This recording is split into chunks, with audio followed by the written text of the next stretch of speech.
नमस्कार शेतकरी बंधूंनो, आपण आज धानाचे बिजायत घरीच बनवायचे ठरवले. कारण की या सरकारच्या धोरणामुळे आपल्या धानाला भाव मिळत नाही. पण जे दुकानदाराच्या किंवा कंपनीच्या मनमानीमुळे त्या बिजायतला एवढा रेट आहे की 10 किलोला 1000 रुपये आहे. म्हणजे 100 रुपये किलो तो धानाचा बिजायत पडतो.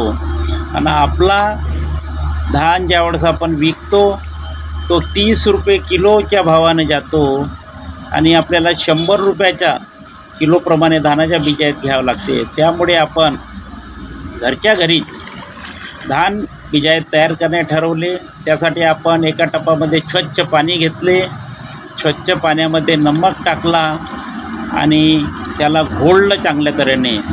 आणि मग त्या टपामध्ये आपण धान टाकले. अशा तऱ्हेने धान टाकले की ते पूर्णपणे आपण त्याला भिजू दिले.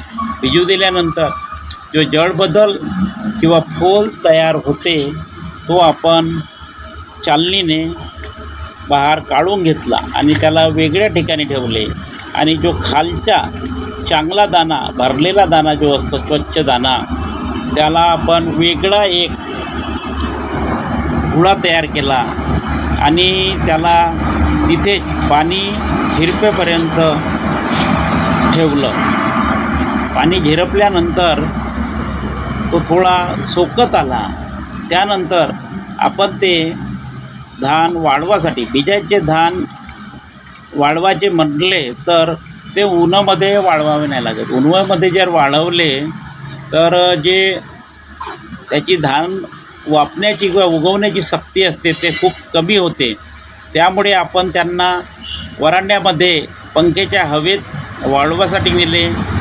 तिथे आपण त्यांना पंखा सुरू करून रात्रभर आणि दिवसभर पंखा सुरू करून त्यांना तिथे ठेवले. त्यानंतर 2-3 दिवस वाळू दिले आणि 2-3 दिवस वाळवल्यानंतर आपण त्यांना बुरशीनाशक पावडर लावला आणि मग आपण शेतावर बिजायत टाकण्यासाठी किंवा पराठ टाकण्यासाठी आपण घेऊन जाऊ शकतो. त्याप्रमाणे आम्ही अशी क्रिया केली. तुम्ही पण करा.